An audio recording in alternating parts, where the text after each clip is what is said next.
The following program is intended for mature audiences. And the kick is blocked. Appalachian State has stunned the college football world. One of the greatest upsets in sports history.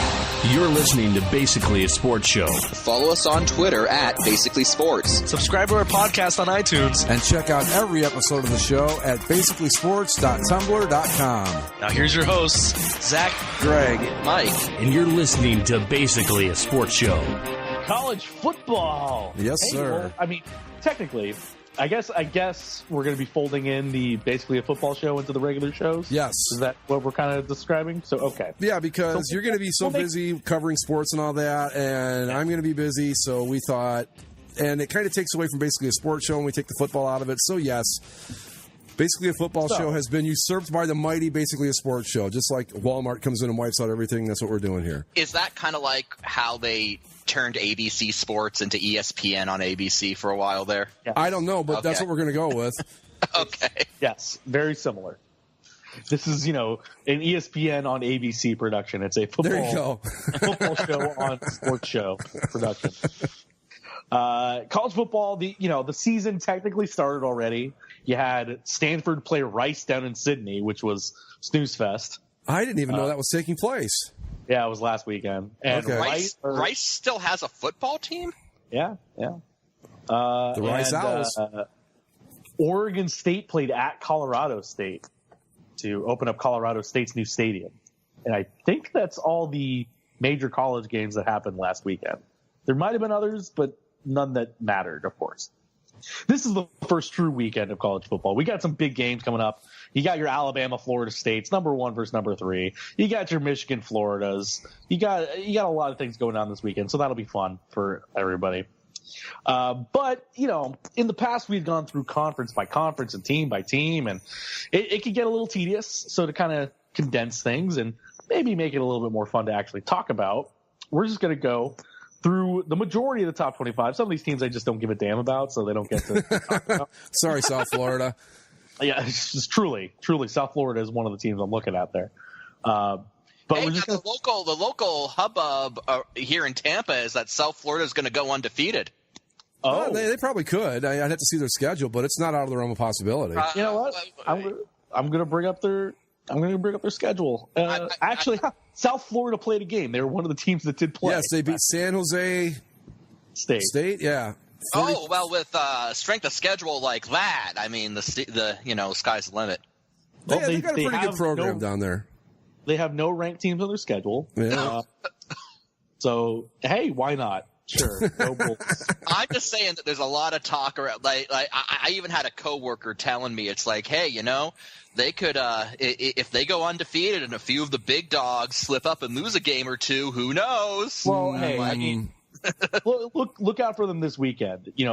When they host the Stony Brook Seawolves, throw the record out when those two teams meet. I know. I'm looking at the schedule here. My Toledo Rockets on Thursday play something called Elon. I guess it's a college, right? That's a made-up word. Sure. You would think. It's Elon Musk University. All I'm saying is that, okay, South Florida versus Rocky whatever you said. The Stony Brook Seawolves. The Stony is probably more of a legitimate rivalry than UConn and Central Florida. Probably, yeah. Hey, same conference. Hey, did they ever find that trophy? Speaking of that, I know they left it land just like we predicted they would. It's probably still there. The grounds team is just working around it. It's sitting underneath the bench, and when they have to cut the grass, they just pick it up and cut the grass and set it back down and leave it there. Yeah. Okay. So we're going to go through the majority of these teams. Some of these are kind of like multiple part questions, but one burning question or question about this team that needs to be answered this season. So we'll start one because, you can't avoid them. They're here again. The Alabama Crimson Tide, number 1 team in the country with 52 first place votes in the AP Top 25, the overwhelming number 1. So despite actually losing the national championship for once last season, is it still Alabama's world until they lose again? Or do we think that if they still lose to Florida State in week 1, or do we still think that if they lose to Florida State in week 1, even if they lose, are they still the team to beat always? We've went through this on basically a football show numerous times with the Bama Crimson Tide, and when we want to count them out, you just can't. I got to say that unless they lose, I'm going to say 3 games, they're going to be in it all the way to the end. It's going to take 3 losses to completely knock them out of the title picture. So, yeah, even if they lose to, who are they playing, Florida State? Florida State, number 3. If they lose to Florida State, first off, that won't be what they call a bad loss because it's Florida State and they're ranked number 3. But, yeah, I think that until we're stomping on their dead bodies, they're still alive. As far as I can see, yeah. They are, I don't know, if they lose to Florida State in week 1, I think they're not going to, I don't think they're going to drop out of the top 4. But if they lose to Florida State, I do think it suddenly opens everything up because, honestly, just the way that it looks right now, it does again look like, well, it's Alabama's to lose. Right. And I'm looking at their schedule, and they don't have the toughest go of things this year when it comes to the SEC slate. So Florida State week 1, that's a tough one. But even if they lose, then it's Fresno, Colorado State, at Vanderbilt, home against a bad Ole Miss team this year. Then they're at Texas A&M, who's can be a threat, but not usually. Then they get Arkansas at home, Tennessee at home, LSU at home, at Mississippi State, who's down. Is that Mercer? Yeah, well, that's like we've talked about numerous times. They always have a scrimmage before they play Auburn in the Iron Bowl. Really, their only tough game. They have 2 tough games: the Florida State opener and at Auburn to close it out. That's the bulk of their schedule. Yep. And if they lose that Auburn game, even if they're both 1-loss teams going into that game, if they lose to Auburn, then they're not going to make the national title or the playoff. I don't think, based on they wouldn't be in the SEC championship and so on. Yeah, but that's what it's going to take to get them out of the picture. So a loss to Florida State this weekend would not be the end of the world for them. I mean, you don't right. The loss, they can lose to Florida State. They can't lose to Auburn at the end of it. Yeah, and like they always say, if you're going to lose in college football, lose early. Don't lose late. Right, and this will be the time. But yeah, it's just I don't even know what you say about them anymore. What more can we say but just that they are the dominant force in college football, and it's their world, and we're just hoping to get a shot at them, basically. I was listening to plenty of previews and stuff, trying to get a little bit of information. And one of the previews that I listen to all the time and I trust a lot, they even said, like, when they prefaced their thing, they're like, really, this is probably going to be the quickest team we talk about in the entire preview segment that they were going to do. Because there's nothing to say about them. Like, even if they lose players, the guys that they have coming up are 5-star recruits. Mm-hmm. They're all blue-chip prospects. The guys they have coming back are only going to get stronger. So what? Whoa. Zach, are you suggesting that Alabama has an extremely strong recruiting class even though they are not engaged in stupid uniform shenanigans? It's hard to believe, but correct. Okay. But their uniforms aren't lit and fire. No. But you know what are lit and fire, Mike? Are those great big championship rings that they flash in everybody's faces. Yep. Well, I've been under the impression that if it's not a gaudy uniform, then nobody cares. But that's just me. Well, and of course, part of the question that I was gonna put in there was something about Nick Saban being grumpy and angry, but he was already passed his quota of him not caring about stuff last week. Somebody asked him about the eclipse, and what do you think Nick Saban was his response to the eclipse was? Just focused on Florida State in week 1. Yeah, that basically. He basically acted like he had no idea what was happening. He's like, I watch the Weather Channel. I know what's going on, but I don't. Who cares? I'm not going to. I just don't think that's a healthy lifestyle. I'm surprised these guys don't drop dead from stress-related heart attacks every day. To be fair, didn't Kubiak have a stroke on the sidelines? Yeah. So, But that's the thing with that. It's like you wonder why, not that it happens, but why it doesn't happen more often. Yeah. I don't know. But you're right. With Alabama, there's not a lot to say. If they lose a couple of times, well, then we've got a discussion. But until then, it's, we're all chasing them, basically. Let me see if I can find the quote here. Okay. We'll set it up so the players want to go out there and they can get some sunglasses and look at it. I guess they can. That's not something that I'm really focused on right now. I watch the Weather Channel every day and already said what's going to look like in every city in America. So what's going to be significant? If you watch the Weather Channel, you can see what's going to be like in Portland and Clayton, Georgia. Number one place in the country if you have to have 100%. My house there is probably going to be the only empty house on the lake. Maybe we should have a team meeting about how we're going to do this. Well, see, Nick, let me clue you in a little bit about life here. Here's the thing, okay? If you can watch it on the Weather Channel, what difference does it make? That's like saying, well, if I can look at a picture of the Grand Canyon, why bother? If I can look at a picture of the Mona Lisa, why go see it in the Louvre? That's the difference, dude. Some people like to experience life, and apparently you're not one of them. But anyway. He also did this with a giant cup of Coke sipping out of a straw, along with a Coke bottle placed on the podium there. Gee, I wonder if Coke's sponsoring Alabama this year. Them and AT&T. Who knew? But yeah, so Alabama, far and away, it seems ridiculous at this point. But like, it's funny to think of a time when Alabama was actually down. Like, remember when they almost got the death penalty and how bad they were? Mm-hmm. Like, there was a stretch there, I want to say, in the 80s even, that they were not what they are now. I think they rose up and won the title with a coach named Gene Stallings a ways back. But this is, I mean, they've always been one of the premier college football programs. But this run of dominance is really unprecedented in college football. I've never seen it before. I mean, maybe back. It's kind of a joke. It's not even fun to talk about, really. No, I mean, if there's one team that's less interesting to talk about than the Patriots, it's these guys. Yeah, they're just, the only exciting thing that they do is lose, because other than that, everything's going as expected. Yeah. All right, so we'll move on from number one. We'll go to, I guess we'll talk about the number two team in the country with three first place votes, the Ohio State Buckeyes.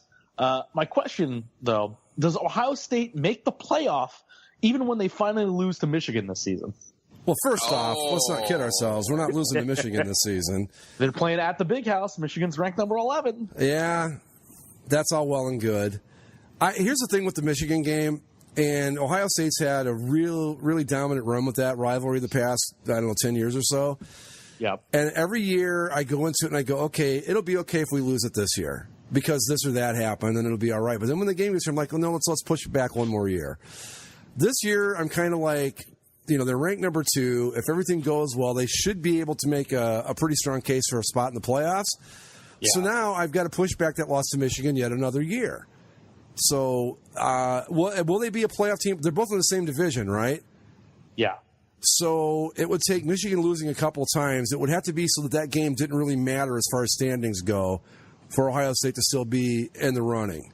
Correct. If Ohio State and Michigan are playing for that side of the Big Ten title, losing to Michigan could knock them out. But I don't see that happening. We're going to do a thing later where we talk about teams that are ranked too high, not high enough.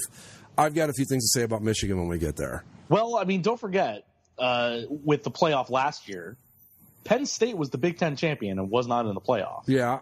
Ohio State made the playoff, right? Did they? Yeah, they did. Yeah. Oh. Yes, they did. Yeah, they I did. thought that was 2 years ago. Okay, yeah. Yeah. Yeah, that's right, because Ohio State lost to, Michigan State early on, right? And couldn't. Yep. Were mathematically eliminated from playing for the Big Ten title.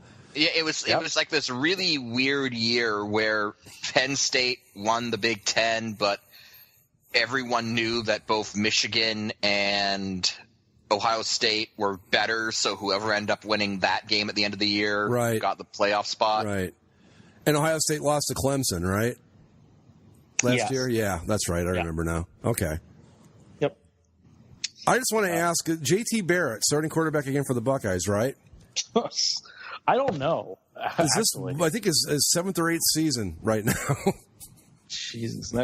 It's like he went from this kid that was a freshman, like I don't know, 8 years ago, and it's like, geez, shouldn't he have graduated like 5 years ago now? I don't believe he's still on the. No, there he is. Yeah. Yeah, I was gonna say. I mean, it's like his 7th or 8th season with the Buckeyes. I guess he's just. He got kind of screwed over though.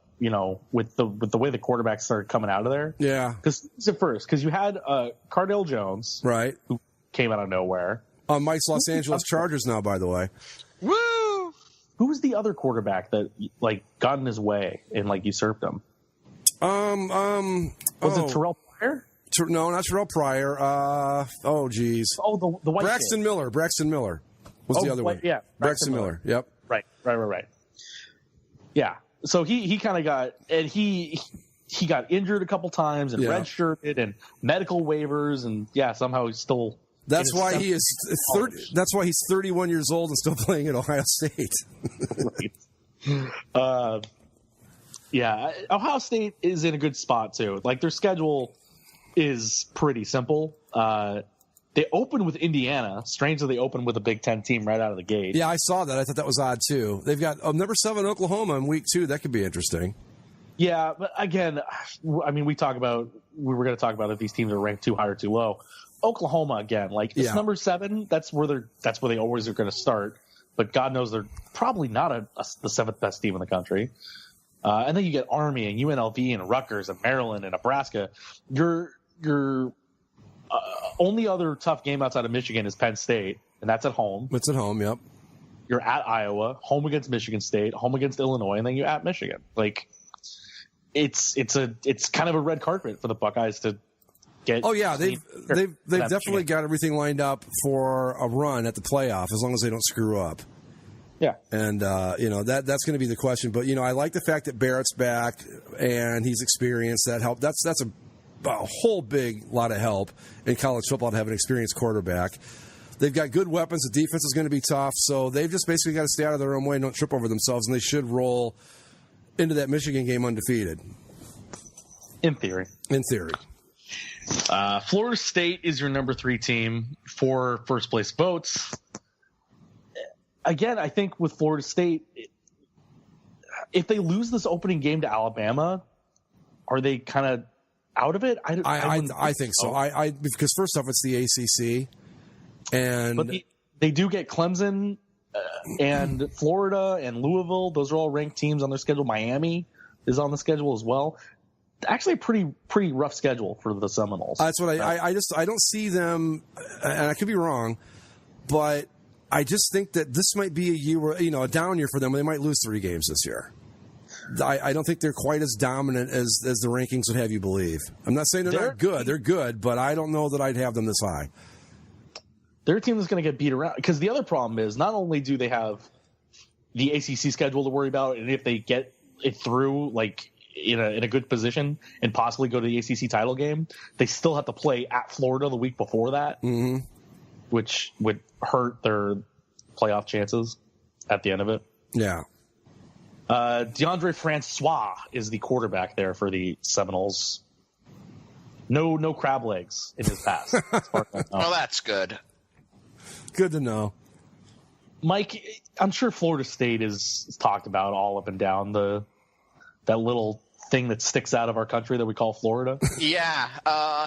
In fact, I dare say, even with USF being in town, that Florida State's probably the most popular of the Florida-based schools. Really, Tampa. even more than the Gators in Tampa. I've seen more FSU gear than I have, being worn around than I have Gators gear. I think it's good recently. It's kind of a geographical thing. Because my feeling too, when I was in the Tampa area, was that Florida State was definitely the more popular of the 2 teams. They're the Gulf side team, and the Gators are kind of like the coast side team, the Atlantic side team. If that makes sense. And the team of the swamp, right? So the middle of the state. Ooh. Yeah, that makes sense. But yeah, I've definitely seen a lot of Florida State gear around. They are talked about, and people. I've heard a lot of talk about this kind of being sort of I don't – it's weird to say their year because they won the national title not too long ago. Yeah. But, yeah, the hubbub seems to be that the Seminoles are going to do well this year. This is going to be a banner year for them. Yeah. And, Well, I think – now that I kind of think about it, so – I think that might be the case, but they still have a good shot. So if they lose to Alabama in week 1, it depends on how the game goes. If it's a blowout, then maybe you reassess them. But if it's semi-competitive, then you probably don't knock them down too far. And as far as the teams that are ranked on their schedule, we're going to talk about some of them here, but I don't agree with some of these rankings for them. Like, is Miami, a ranked team to be afraid of? Maybe Mark Richt in his Canes. Well, I forgot Mark Richt is there, but the Canes get ranked every year, and then they go out and they end up starting the season like 5-3, and that's the end of it. Louisville has that quarterback, Lamar Jackson, that was incredible, but you get another year to look at him. Maybe they figure out how to contain him better. Right. Clemson is still number 5 in the country, and I don't know about that. I think that's probably a little high for them. Yeah, I agree with that. And Florida is another team like the Hurricanes that gets ranked all the time, but does this Florida team have any offense this year? That was my question. If the Gators can score points, they're going to be very, very, very tough because that defense is a monster. Yeah. I mean, we saw them how many times last year? 13-10 games and stuff like that because they just couldn't score. But man, that defense, you couldn't score on them either. So they put together even a decent offense, and they're going to be a handful, the Florida Gators. But that's the trick with that group. Mm-hmm. Well, that's So the Florida State, it depends on what happens in week 1. And then really the thing that will help them is the quality of their opponents. Yep. They need Miami to be good. They need Louisville to be good. They need Clemson to stay up there before that game comes. And they play at Clemson. So who knows? Maybe Clemson does acquit themselves of this number 5 ranking that they have. And maybe that's a tougher game than I think. But who knows? Number 4 team in the country is the USC Trojans, 2 first-place votes in the AP poll. The Trojans, of course, USC always gets the benefit of the doubt a lot because they're one of those legacy schools. And they had a surge last season. They won the Rose Bowl in incredible fashion. They have Sam Darnold, who's a Heisman candidate. So here's the questions for USC. Does Sam Darnold win the Heisman in a runaway? And how long will he last in a New York Jets uniform? And how many picks should the Rams trade to get him? How many picks do the Rams have? Not a lot. However many they have is how many they should trade. The reason that's cracking me up more than even normal is because that's exactly what I was thinking. How many do they have? Yeah. This USC team is will he win the Heisman? I don't know who the rest of the contenders are, but he's the guy that they've been talking about him since the end of last season. This kid, the way they finished the season, they're going to be. This is a team I like a lot. Now I could be wrong, and plus they play, and maybe top to bottom, maybe it's not the toughest conference in the country. Maybe it's not quite the level of the SEC, but you talk about a conference that just eats its own, and that's the Pac-12. And that makes it very, very tough. But if they can get through that, I like their chances a lot. I think this is a really good USC team this year. Yeah, in terms of the Pac-12, like just kind of looking through the Pac-12, I honestly think USC will be fine. I mean, their only real roadblock, I think, is Washington. Outside, do they even play Washington? They don't play them in the regular season. No, they would play them in the title game. But they've got Stanford in week 2, which is depending on what the Cardinals do, they're always tough. Right. See, you look at their schedule, and the hard part of their schedule is the beginning of it. Yeah. Western Michigan, whatever. But home against Stanford finds a way to make games in the Coliseum rougher than they should. Yep. If Texas is as good as people think that they're on the rise again, then that game in the Coliseum, first off, it's Trojan fans will be looking for blood because it's the first time that they played Texas since the Vince Young game. Yeah. And then they're at Cal, who can put up points, and they're at Washington State, who can always put up a ton of points. But after that, Oregon State, Utah, they're at Notre Dame. Yeah, I mean, Utah can be tough, but not at the Coliseum or at the Rose Bowl. They play the Coliseum. The rest of those games are Notre Dame winnable. Yeah, very winnable. So it's that first stretch that will really test them, and if they can get through it unscathed, then they'll be fine. Yeah, if they can come out of Washington State undefeated, they're going to run the table and they'll be in the playoff. I think so. To me, I think that they're just going to be okay. I don't think the Pac-12 is going to be as dominant as it has been. It kind of just feels like the era, like the Pac-12 kind of peaked I think Mariota and the Oregon Ducks making a run at the national title. Obviously, they didn't win it; they lost to your Buckeyes, Greg. That's right. But I think that run and sort of all the hubbub around that was kind of like the peak of the Pac-12 as sort of a unit, and a lot of that's fallen by the wayside. And I think now USC is certainly a very good team. And I think Washington is still certainly a good team, but other than that, I don't think the Pac-12 as a whole is going to be as dangerous as a lot of people think it is. Yeah, it could be. I think it's that brings up an interesting point that there's always the talk of which conference is actually the best conference in college football. SEC, right? It's people always say the SEC, but the SEC is down this year. I mean, you have your Alabamas, you have your LSUs, you have the kind of cream of the crop. Auburn's up there too, but the rest of it is actually pretty bad this year. It's very top heavy, the SEC, where that wasn't. It used to be. It was like the fifth place team in the SEC was still good enough to knock off anybody in the league, and that's just not the case anymore. Right. Well, you misunderstand in that. The SEC is always the answer, even if it's not factually true. Well, right. And the argument is always, well, what conference could challenge the SEC? I don't know. Ohio State did a pretty good job with them in 2014, just saying. Right. Well, Clemson did okay with them last year. Yeah, I think the ACC might be the answer at this point. Because the Big 12, God knows the Big 12 can't play enough defense to hang with anybody. The Big Ten, outside of the top teams, I mean, Iowa can give you a fight, but they're not like Big Ten's a lot like the SEC. It's very top heavy. You've got the Ohio State, Michigan. You know what? As I think about it, I think that's kind of the case for all these conferences this year. Yeah, a lot of top heaviness now that you're kind of like. Yeah, I think that the SEC had that stretch there where they were just brutal top to bottom. I mean, even Vanderbilt was winning 6-7 games a year. Well, that was the Jay Cutler era, of course. Right, yeah. And now not so much, but Jay Cutler graduated from Vanderbilt. How did you process that? I don't know. He doesn't seem like a Vanderbilt guy, does he? No, not really. But isn't Vanderbilt like the school that the SEC keeps around to keep the GPA up? Pretty much. Yeah. Well, yeah. If that's the case, then it makes sense because Jay Cutler's the only one smart enough not to give a shit. Anyway. True.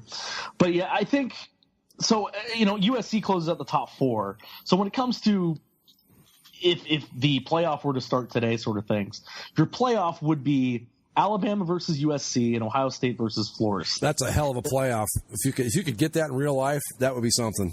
That would probably be a near perfect playoff. Yep. When it comes to maybe they would want in a perfect world. Do you take out Florida State for Texas? No. I'm not talking about just this year, but in terms of like college football programs. Oh, okay. If you're talking like in terms of like overall popularity, yeah. You want to get a Texas team in there. Alabama, you want Ohio State, you want USC, and you want Texas, and you've got the entire country covered. Yep. Yeah.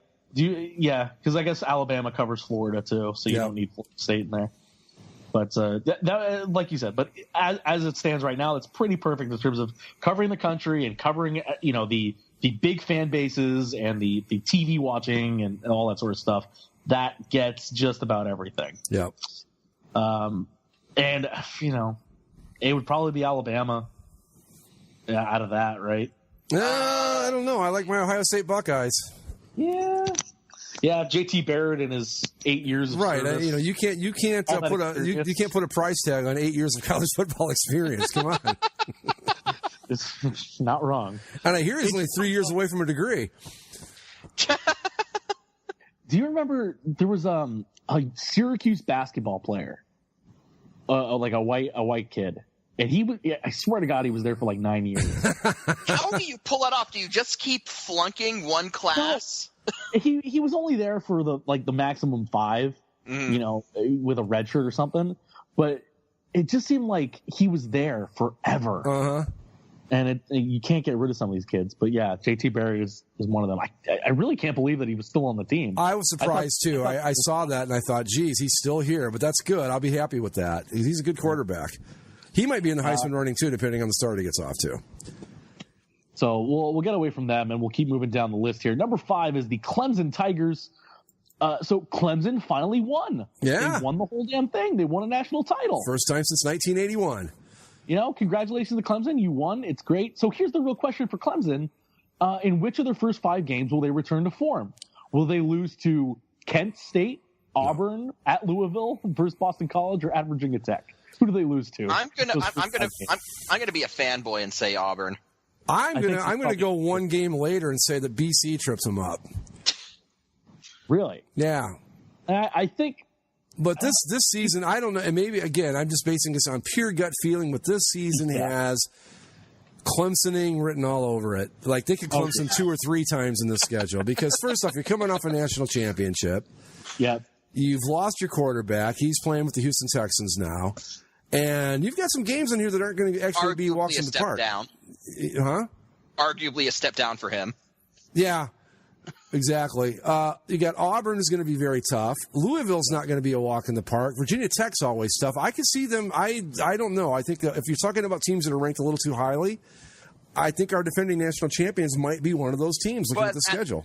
But at the same time, I'm not going to deny that they are ranked highly, but at the same time, they are the defending national champs, so I don't know how you can't do that. Like, you kind of do have to put them up there. Yeah, and I think they put them – I think they realized that, and they put them as low as they possibly could. Like, they didn't put them in the top 4. Right. Yeah. And I think that you got to give – I'm going to say they get 5 spots for being the national champions. So are they really more like the 10th ranked team? I don't know. We'll see. Yeah, trying to look at the rest of these guys, there is a drop-off, as there is a lot of the time, from the top 3 or top 4 to the rest of it.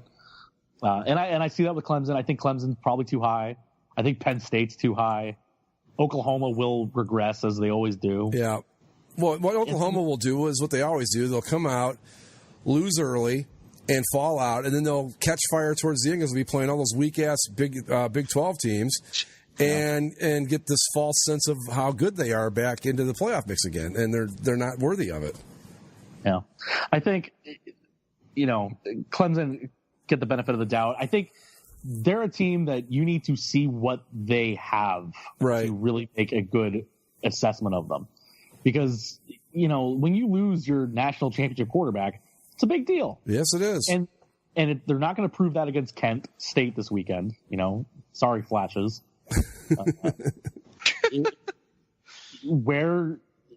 If Clemson can make it through Auburn and Louisville and Virginia Tech 2 weeks after that, then you can lock them in as, okay, the team on the radar, look out for that matchup against Florida State late in the season.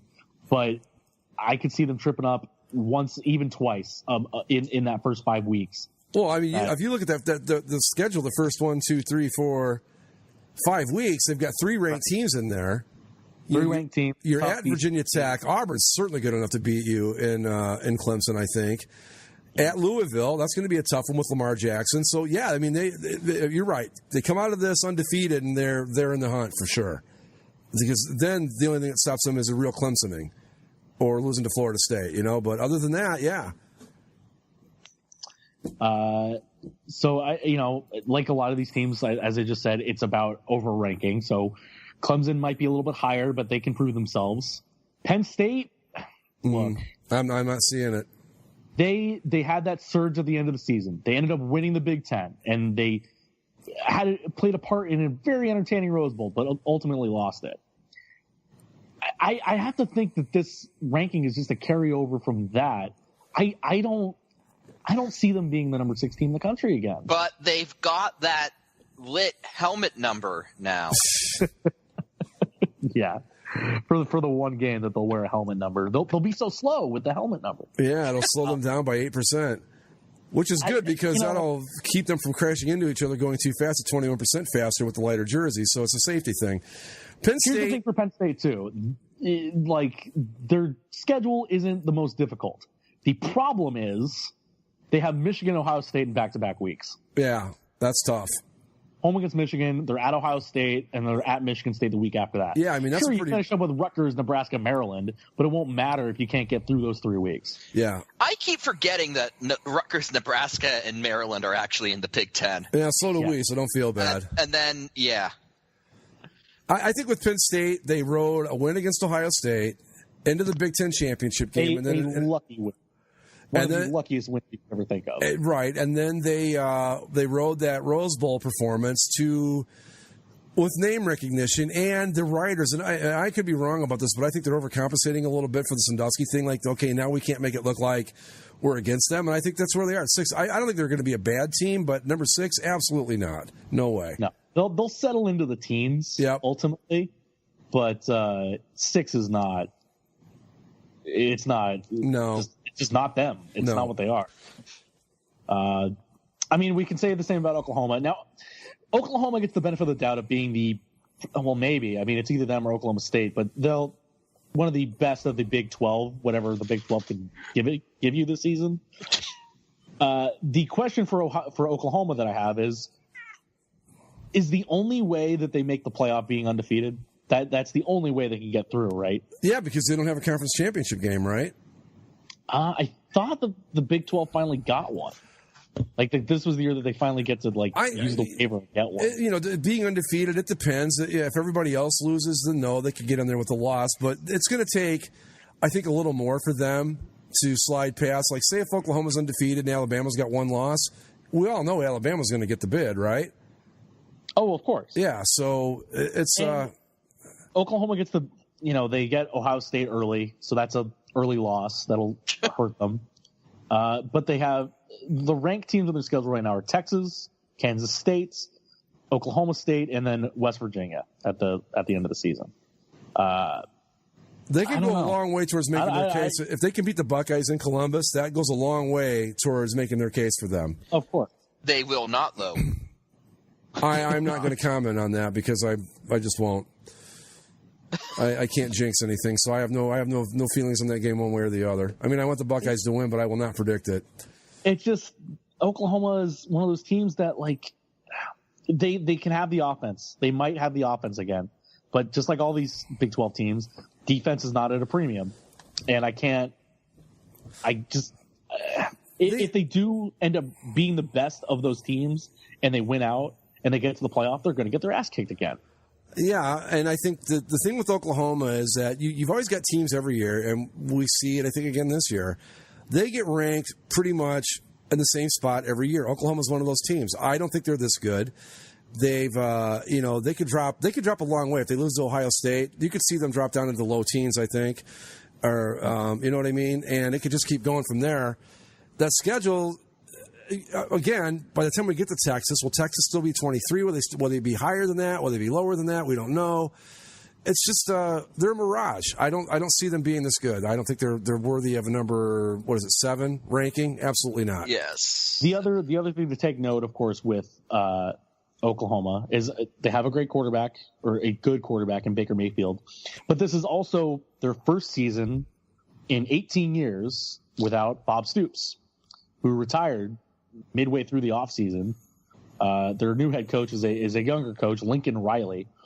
So, I forgot about that. Not that Bob Stoops was ever like the greatest game manager that you've ever seen. But he was one of the best yellers I've ever seen. I mean, my God, could that guy scream and holler? Probably the best in the NCAA, I think, with that. Yeah, so that second week game against Ohio State, not just a testing ground for is Oklahoma good, is Lincoln Riley any good? Well, and speaking of guys that have been around a while, isn't this like Baker Mayfield's 5th or 6th season with the Sooners? He's been around a while too. Yeah. I believe he's a senior. So maybe I'm wrong, but he'll two be of the around. most experienced college football quarterbacks in the country battle as the Ohio State Buckeyes host the Oklahoma Sooners. 8th-year senior J.T. Barrett leads the Buckeyes against 5th-year starter. Anyway. Yeah. So that's the Sooners. Right behind them is Washington, another team that, I like this team. I don't know. I don't know. Washington was good last year, and they we joked about them at the beginning of last year, where it was they have all these seniors coming back, so they're gonna be good, and then they ended up actually being pretty good. They get the benefit of an easy schedule. The only ranked team is Stanford, and they're at Stanford late in the year. Stanford may not be ranked. I mean, it'll depend on how their season goes. They may not be ranked at that point. Yeah, or they may be ranked number 3. You just don't know. They have an easy schedule, and the Pac-12's down, so they'll probably be the team that USC plays in the championship game, just based on process of elimination. How long has Chris Peterson been there now with the Huskies? Oh God, I think it's 3rd year, 4th maybe. 3rd or 4th, yeah. Yeah, I think we're going to start seeing some of that come to fruition now. I like him as a coach. I thought that Washington was a great fit for him because he's not going to be dealing with all the pressure you would get at, say, a USC or UCLA, one of the bigger schools. Washington's big enough that you can recruit with the big guys, but just small enough where he's not going to be under that intense spotlight. And I just like him as the coach of this team. And I think what we saw last year is them heading up, I don't think they peaked last year. I think they were ascending last year. And I really like this team a lot. I think they're going to be good. I'm going to say peaked last year. Okay. Just to be contrarian about it. But, I mean, you never know what happens when you walk into the iconic jaws of Husky Stadium. This is true. You never know. I thought I saw that they had some sort of awful helmet that they're going to be wearing at some point. Oh, I'm sure they do. They probably got 2 or 3. It'll probably it was uniquely bad. I can't remember why. I'm imagining probably just some sort of giant cartoon dog on one side and then numbers on the other side. A sideways W on the other side that lights up with LED lights. I'm going to get my LED uniforms. You guys know this, right? It's going to happen. I know you keep pushing for it. It's going to happen. Someone's going to finally pull the trigger and do it. I thought that team from like Texas State Wahoos, whatever they were, that I sent you guys that message about. I thought, but those just turned out to be reflector numbers, which really bummed me out. Oh, okay. Well, at least the idea's on people's minds. That's right, and I will keep pushing it until it finally happens. So behind Washington is you have the other big W team of the country, Wisconsin, ranked number 9. My thought on Wisconsin is I think they might be underranked. And I look at their schedule, they might pull an Iowa where there's nothing to scare them. They host Michigan the second to last week of the season. But I think if there's a team that could end up screwing up Ohio State's season and stealing their Big Ten playoff spot, might be the Wisconsin Badgers. You know what? I'm kind of with you on that. They're always good, and they've got a really pretty easy schedule. BYU is a game, now it's in Wisconsin, so you kind of got to give them a little bit of the benefit on that, but really, they don't play anybody tough. They don't play anybody. They got Michigan. That's it. I mean, I guess you could say Nebraska maybe, but, Maryland, Illinois, Indiana, Iowa could be a little bit of a trick, but yeah, it's Michigan and that's it. Yeah, they could really... They get the benefit of being in the western part of the Big Ten. Yeah. And it's just... The Big Ten is always going to break down to the Michigan State, Ohio State trifecta of the East. Right. And then Wisconsin or Iowa or Nebraska, maybe. Only one of those teams in the West is ever any good. Yeah. And this year it's Wisconsin, and I don't know. These Badgers can be tough. I agree. They've had the same coach for a while, and even no matter who the coach has been, they have the same philosophy. They're always a big, tough team. Yeah, they threw the ball a little bit last year, too. And if you remember, who was it they played in the first week of the season? I think they got the win last year. It was an SEC team, and they beat them. I don't remember. Maybe Auburn? Or might have been LSU. LSU, was it? Yeah. Did they win that game? I'm pretty sure they did. They did, 16-14. Yeah, I knew it was a low-scoring game, but yeah, the Badgers are always tough, and I believe me, it does not break my heart to see that they're not on Ohio State's schedule this year. Well, and look, I'm looking at their schedule from last year. So they lost 3 games last season. They lost against Michigan 14-7, and they lost to Ohio State in overtime, and then they lost Penn State by 7 in the Big Ten championship game. So, I remember that Michigan game being one that, That's one Wisconsin could have easily won. I think Obviously, that the game against Ohio State in overtime is one you can win. And that Penn State game, they probably should have beat Penn State too. Yeah, the Michigan game. What I remember about that is like you guys didn't game plan this right because you're not doing the things that you can do to beat Michigan. They weren't trying the things that I thought would do well against Michigan, and it was just kind of one that because their offense or the defense shut down Michigan. They had no trouble doing that in Ann Arbor, but they could not put together any kind of offense against a defense that really wasn't that great. I don't know what the deal was with that game. It was just an aberration, I think. But yeah, I think the Badgers, they could cause some problems. I agree with you. Yeah, I think the Badgers are going to be my sneaky team. Number 10, Oklahoma State intrigues me because here's my question for Oklahoma State. How many wins is Mike Gundy's mullet worth? Oh, I got to think at least 4. Have you seen this thing? No, but a mullet on spec is good for 4 wins. It's one of the best things I've ever seen. I'm pretty sure college football. I'm pretty sure a mullet is quintessential. Is a quintessential football haircut. Yeah, I mean, right, 4 wins. I think just on spec, without even seeing it, you got to go 4. Yeah. And if it's a nice long one, I mean, if it's something that's making people in Kentucky jealous of, then we're really onto something here. Hold on. Here's one picture of it. All right. I'll find a couple more because you need multiple angles to properly judge this. Oh man, now that's about as fine a mullet as you're going to see. That's probably. That's your real business in the front, party in the rear mullet right there, isn't it? I dare say that mullet's good enough for a conference championship. Yeah. Well, Mike, you're right, because I was going to say, Zach had the Badgers. It's his sneaky team. To me, it's Oklahoma State. Really? They are my sneaky team. They're the team I think could really make some noise this year. So you throw that mullet into the mix, and yeah, I'm liking this team a whole bunch. Yep. And doesn't that just seem like the perfect haircut for a football coach in Oklahoma? Yeah. Well, it's the perfect haircut for a football coach anywhere. They should all do that. It should be a rule. Business part. Yeah.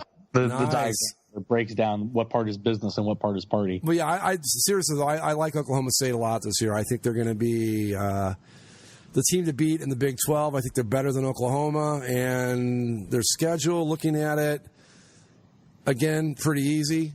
They don't really have a real test until Texas in October. Then they got West Virginia and Oklahoma. They have a kind of a tough stretch there with Texas, West Virginia, and Oklahoma, but I think they're going to be good. I like them a lot. This is a team you could see sneak up and actually maybe make some playoff noise out of the Big 12 this year. If anybody's going to do it, it'll be these guys. It is also the 10-year anniversary of I'm a Man, I'm 40. Oh, so now he's a man and he's 50, and he decided to go with a haircut that he should have worn when he was 20. This is perfect. Yeah. Mike Gundy is, setting things up for a perfect storm of the season. Yes, really. He is. He really has. I've been waiting for weeks to talk about this stupid mullet. It's so good. It's so good. It's a very good mullet. I dare say it's better than the Yager mullet. It's pretty. Well, yeah. Yager kind of half committed to regrowing it. Mm-hmm. It's just this mullet. You see, this is not an accidental mullet. This is not a poorly performed mullet. This mullet, you could see some intricate work went into. This is a styled mullet. This was on purpose with a specific design in mind. This is what I want it to look like. I've got the hair people working on it, and look at that. It's magnificent. A sight to behold. When he showed up to Media Day with it, and I saw the picture, I said, oh, he's wearing extensions, or he's wearing a wig. And now, as I'm looking for these pictures, he started growing this thing back at the end of last season. So this was a conscious choice that he made to go on this journey. Well, and here we are. I tell you, that's like I said, that's one that some thought and some work went into. This is a fine mullet as you're going to see. It's pretty darn good. All got right. a sec. Let's see. All right. We'll kind of go through the rest of these quickish. Michigan is your number 11 team. They're going to be good. They're going to run the ball. They're going to be angry with Jim Harbaugh. All those practices in Italy over the offseason that they do. Why? Because Jim Harbaugh likes to stick it to the system. And Italy? Yeah. Here's the thing with the Michigan Wolverines. They were so excited to get Jim Harbaugh back, and that's great. Okay, wonderful. You got your guy, but you know what? He's not able to do what he did at Stanford. I don't know why. I think, because, believe it or not, I think Stanford gets better athletes than Michigan gets. Secondly, he hasn't delivered. I don't see what he's done. I mean, yes, they're better than they were when Rich Rodriguez was there, but I would be coaching them to be better than when talk about the worst matchup in the history of college sports with coach and team. It was Rodriguez and the Michigan Wolverines. Harbaugh is overrated, and this team is not near as good as people think they are, and it's as simple as that. And I'm not saying that because I'm an Ohio State fan, although that's part of it, I'll admit. But look, the truth is, you look at the numbers and show me what he's done. I mean, he's won a lot of games. Yeah. The problem ends up being, of course, I think Michigan is miles better than with Jim Harbaugh than they were previous. Sure, absolutely. The problem is, and you will love this problem, Greg, they haven't been able to get over the Ohio State hump. So they haven't, or the Michigan State hump more times than not. Well, the Michigan State hump last year was such a disaster. The way that they lost that game to Michigan that was, State. I think you think 2 years ago was that one. The punt? Yeah, that was 2 years ago. You sure? Pretty sure. Yeah, it was. Michigan State had a terrible season last year. Yeah. You're talking about the 2 years ago, but that's my point, is that Right. they are good until the big boys show up. Wisconsin should have beaten them. We just talked about it 5 minutes ago. Right. Wisconsin should have won that game. Right. And then they lost to Iowa by a point. Right. They lost to Ohio State in double overtime. And that Ohio State game, I mean, I don't know if you guys watched it. I know I did. Ohio State had no business winning that game. None. Right. That wasn't a great Ohio State comeback. That was Michigan grabbing their throats and choking themselves to death is what happened in that game. Right, and that's what I mean. Michigan is worlds better than they were without Jim Harbaugh. The problem is they just can't win when they need to. They can win all the other games. Mm-hmm. They just can't win the important ones at the end of it. I'm going to talk about some intangibles here, because the thing that really sold me on Michigan not being all they're cracked up to be was after that Ohio State game last year, where the Buckeyes had that comeback, and Jim Harbaugh had what can only be described as a temper tantrum. Yep. And I guess maybe that kind of coaching style will have more success in college, because, you're still dealing with young kids who can maybe be swayed by the fiery rhetoric. But at the same time, I don't think that a coach who kind of embraces that sort of mentality of, a call didn't go our way in a game we should have won anyway, I'm going to throw a hissy fit about it. I don't know if that works. It doesn't.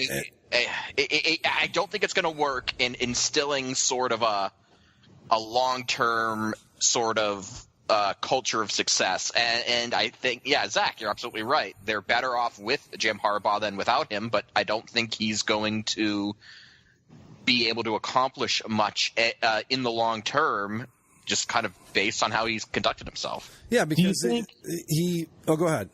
Well, do you think because of all that sort of stuff, does Jim Harbaugh just get carte blanche at Michigan and he will be there until he no longer wants to? Or does he have a timetable where Michigan's going to be like, you know what? I mean, we win 10 games every year, but we're not winning the 11th and 12th like we want to. I think it's somewhere in the middle, but if you look at Harbaugh's history, it's not going to be Michigan that decides this. It'll be something that Jim Harbaugh does, because if you look at it, he kind of ran himself out of Stanford. He definitely ran himself out of the 49ers, and then he took the Michigan job. This is a guy, this intensity thing, I mean, the announcers, the analysts love to talk about it. He's intense, look at him, and blah, blah, blah, and this and that. But you know what? It wears on people.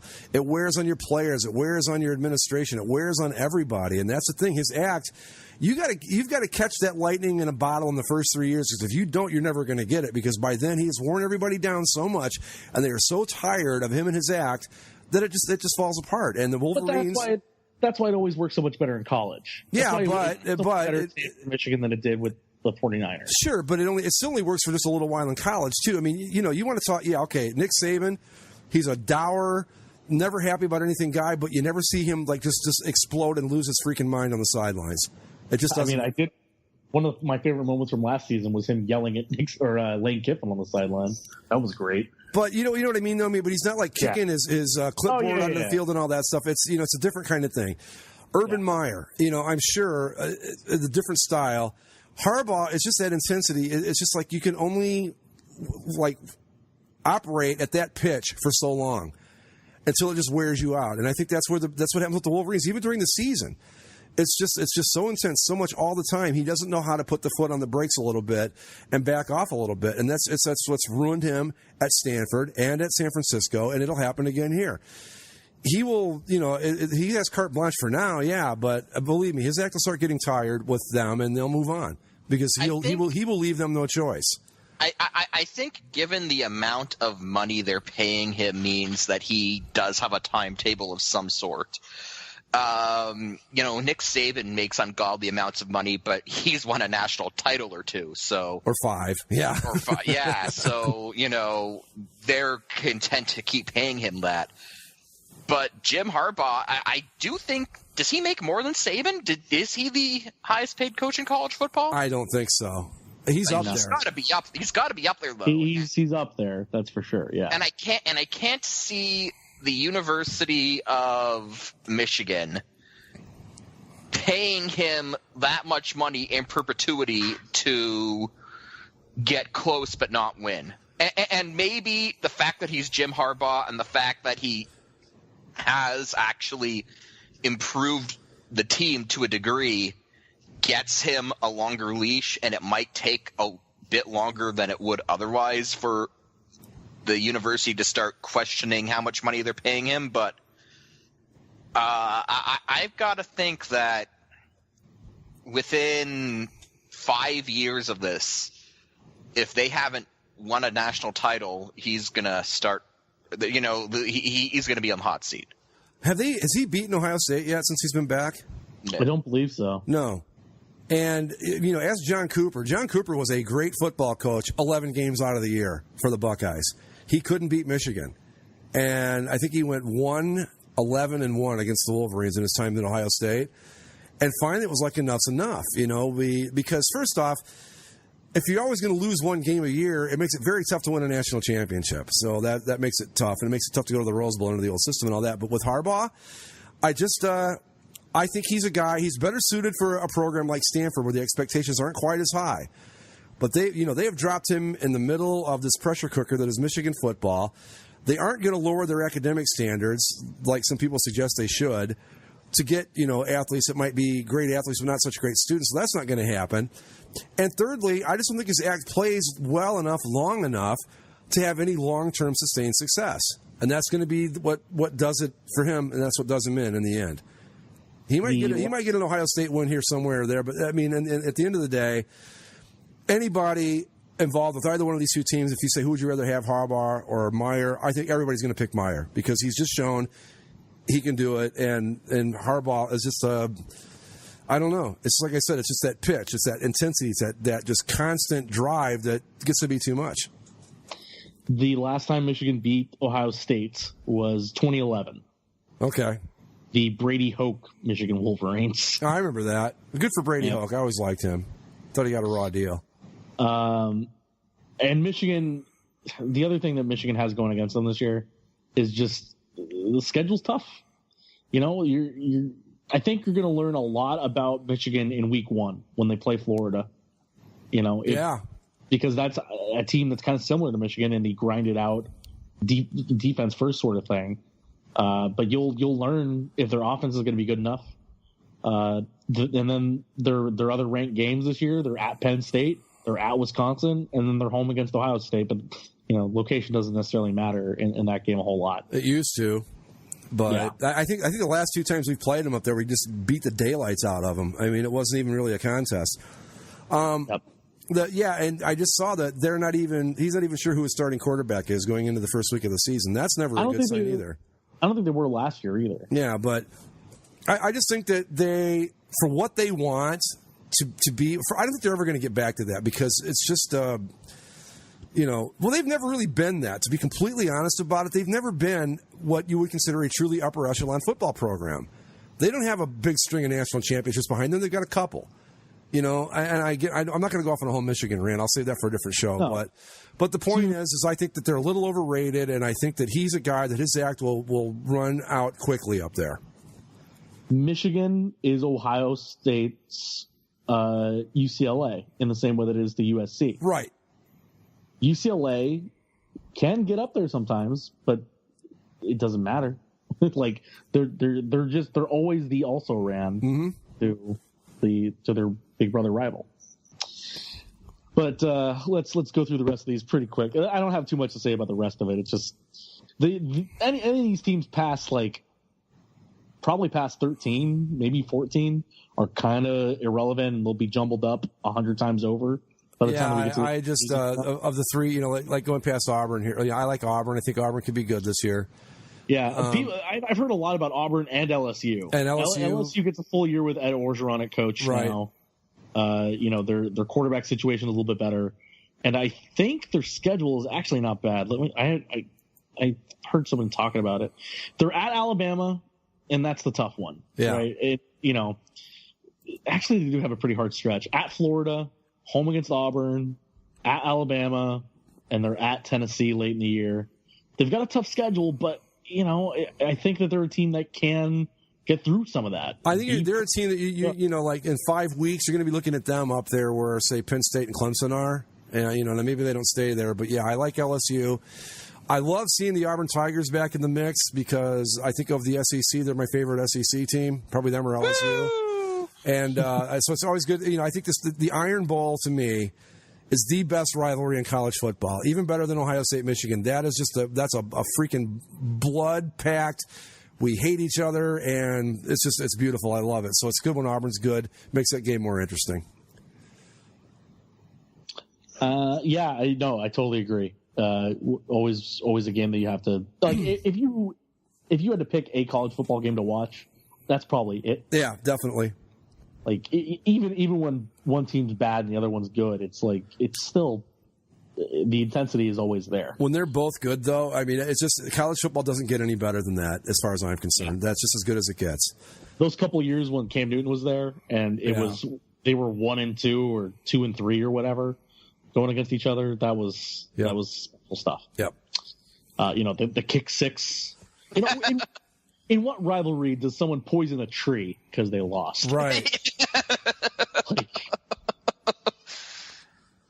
Not many other places you get that. And not only that, but after so the Alabama fan poisoned the trees at Auburn, and then Alabama fans, fearing an Auburn retaliation, patrolled their stadium with guns. Uh-huh. Like, that's both amazing and terrifying. That's what I mean. You say what you want about Michigan, Ohio State, or USC, UCLA, but we ain't doing that shit. All right. Stanford. Stanford will be okay. Yeah, I think you're looking at them probably right about where they're going to be all season. Yeah. Georgia, I think, is too high. Yep. Louisville's probably okay. Yep. Florida, I can live with. Give them an offense, and I can see it moving up. But if it's the same problems on offense they had last year, this is about where they're going to be. Miami needs to prove themselves. Yep.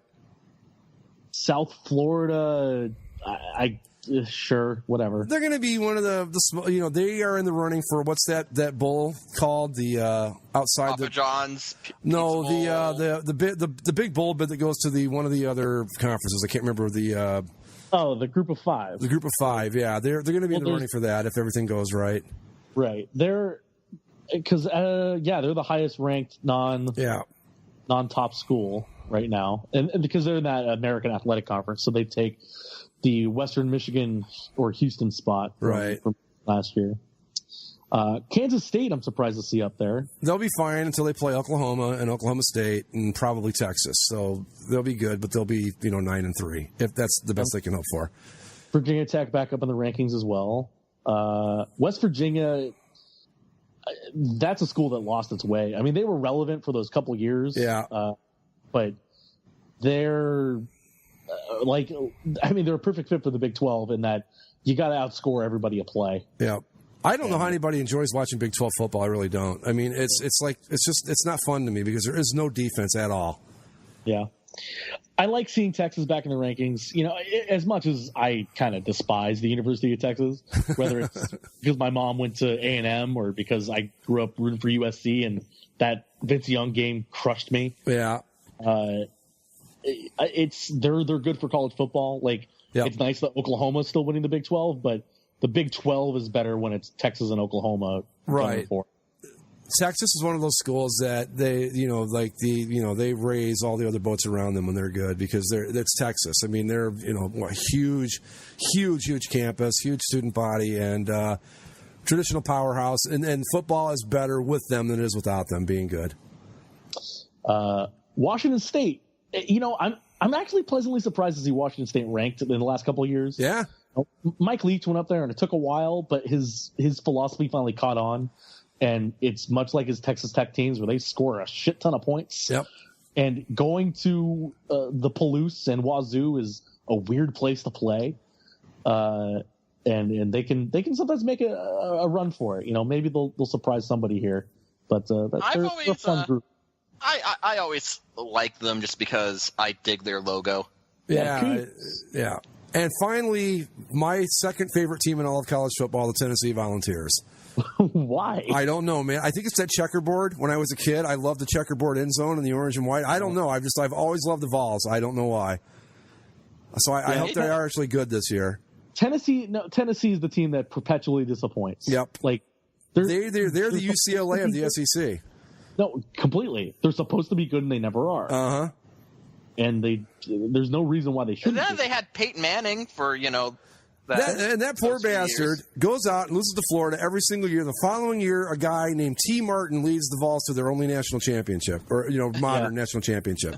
Right. Peyton Manning couldn't win a national championship for Tennessee. No. What are you supposed to do? No, but T. Martin was able to do it. Makes no sense. God, you guys probably don't remember it, man, but that back then when when Peyton was with the Vols, that Tennessee-Florida game, that was like Iron Bowl relevance back when it was taking place back then. It was amazing. Really cool. I'm trying to look at these other teams that receive votes and see if there's anybody worth a damn. TCU going to have to score a ton of points. Yep. Utah's always tough at home. Notre Dame, how long does Chip Kelly have with Notre Dame? Or not Chip Kelly, Brian Kelly. Brian. Probably a while. Really? Yeah. I think Notre Dame has finally realized that the days of being capital N, capital D, Notre Dame are over. I think that they're a team now that you got to look at it and be realistic. Again, I don't know if this is the smartest thing I'm ever going to say, but it's the academic standards. And you've got to understand that in this day and age, you've got a lot of kids out there that are going to football. They're learning how to be football players in high school, and they're going to college to be football players. They're not there to get your damn education. We're not there to play school. Right, exactly. And good for Notre Dame to keep the standards high and all that, but until they decide that they're going to recruit amongst the same pool of players that everybody else is, they're going to be where they are, I think. And that's not a racial thing. That black kids, white kids, kids of any creed, color, whatever, are all doing this now. It's just a matter of Notre Dame's like, nope, you still got to get the grades and all that, which is fine. But it's not going to happen until they decide we're going to recruit the same people Ohio State does, that Alabama does, that everybody else does. Then they might be able to get back into it. But until then, forget it. What else was there? Everybody else is. You get the same group of teams that always get those pity votes at the end of the thing. Boise State still semi-relevant in the Mountain West. My Pittsburgh Panthers. No, they're not. Okay.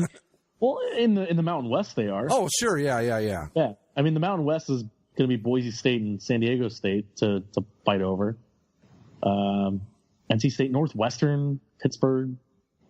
I like the Panthers. I've always liked the Pitt Panthers too. They're another one of my other favorite teams in college football. That's the beauty of college football. You got 100 teams. You can have 15 favorites, no problem. Won't even break a sweat. Who is giving the votes to Appalachian State? I need to know. Well, this is their second or third year at Division I level or whatever we're calling it now. Yeah, I can see it. I can see them sneaking into the top 25. I'm surprised nobody gave the obligatory vote to North Dakota State. Because it's, we're the best FCS school and we win the national championship every year. I'm bummed that I don't see my Toledo Rockets getting any others receiving votes. They got one vote in the coaches poll. Okay. The coaches poll is funny because look how many other receiving votes there are in the coaches poll versus in the AP poll. Yeah. And, somebody gave Army a vote. Somebody gave Maryland a vote. Colorado State. Maryland? Yeah. Oh, that'll be funny if that happens. Yeah, right? It's just not. It's not. And, there's a school like Mississippi State got a bunch of votes in the coaches poll, probably because the SEC schools, they got no votes in the AP poll. Well, I just remember listening to your show last year. There was this stretch of there was the stretch of time where Michigan State, well, not Michigan State, but Michigan would always get one number one place vote. Mm-hmm. And it was from some guy. It must have been some guy at the Ann Arbor Register or something. Yeah. Well, and you look at the first place votes in the AP and the coaches poll right now. Clemson has 7 first place votes in the coaches poll. USC has none. USC has 2 first place votes in the AP poll, none for Clemson. It's they're the national champions, but that doesn't mean that you have to give them a first place vote. I don't honestly. You can say that Alabama is the best team in the country. It's not going to kill you. Not only that, but we've seen these coaches, and we talked about it at the beginning of this segment, how they are. Why are you letting these guys vote? Clearly, they're not paying any attention to anything. Somebody from the information department's doing these votes. Come on, why even have this stupid poll? Some of these coaches don't see half these schools. They look at the schools that they play in their conference, and they look at whoever they're playing this week. Yeah, I mean, if you think Nick Saban's going home after an Alabama game and catching the late night game out of the Pac-12 on TV, you're nuts. That's not what's happening here. Well, he's Nick Saban. He might be. Well, you never know. But so real quick before we wrap it up, guys, who do you like for your playoff teams? I like the top 4 as it is. Okay. I like Alabama, Ohio State, Florida State, SC. The only thing that I might say is maybe Wisconsin as my sleeper can knock up Ohio State and get in there. They're not going to win any games in the playoff if that were the case, but I could see them working their way into it. And then you can't not pick for Alabama right now. It's just as much as I would love to see SC finally get back to their proper glory and that sort of stuff. It's Alabama's world, and we're still just living in it. Despite them finally losing, it's the wheel turns over, and we're back to the start. And well, they lost on a last-second touchdown too, so it wasn't Had that game been 3 minutes longer, they probably could have won. Yeah. Last time they got their asses kicked, it was by the Ohio State Buckeyes. Just saying. I like Alabama. I like Ohio State. I like SC. But, I'm going to throw my Oklahoma State Cowboys into the mix. And I say at the end of the season, the Oklahoma State Cowboys, because of the shittiness of the Big 12 and because I think they're a notch above every other team in that division, in that conference, that'll be enough to propel them into the playoffs. So I'm going Bama, Buckeyes, Trojans, and the Oklahoma State Cowboys are my 4. Get that mullet on the national stage. That's right. I don't know. The top 4 ads presented now look solid, and I honestly can't see those 4 being dethroned without some major upsets, which, maybe those happen, but trying to predict a major upset before the season even starts is kind of like trying to pick the weather on the exact day. Yeah. 5 years from now. You know what, though? It's funny. I think with the advent of the playoff, the college football season still is as screwy as ever. It always is, with teams beating each other. But, this is the top 4 now. The season itself will be screwy as all hell. But because of how the playoff has worked, somehow this will still be the playoff teams at the end of it. Yeah. Some of those teams in the top 4, somebody's going to lose to somebody that they shouldn't. But they're still going to keep their spot in the playoff because people have kind of figured out that, well, since we have the playoff and we understand what we want from the playoff, we want it to be the best teams, we can judge a team even through its faults. Right. What you're going to see is it's like... You don't have to necessarily run the table every single year. You can lose occasionally, and that's fine. And that's why you get games like Alabama, Florida State. You're getting these teams to play each other because they realize you can learn more about your team, you can be better prepared for the more important games at the end of the season, Well, not only that, but a win in a game like that scores you huge points at the end of the season when it comes time to look at, all things being equal. Well, Alabama beat Florida State, or Florida State beat Alabama, whatever. If we come back in 5 weeks, 5 through 25 is going to look completely different than it does right now. But probably the top 4 will be about the same, I'd say. Alrighty, that's that. We'll do the NFL on the next edition of Basically a Sports Show. That'll be fun. I love the start of college football season. I'm bummed that I have to miss it, but I'll do my best to keep myself occupied on a cruise to Mexico. I think I'll be okay. Oh, my tough gig! Wow, gee, sucks to be you, man. Yeah, it's a bachelor party on a cruise ship. Yeah, in Mexico. Tough. You'll manage. You'll be all right.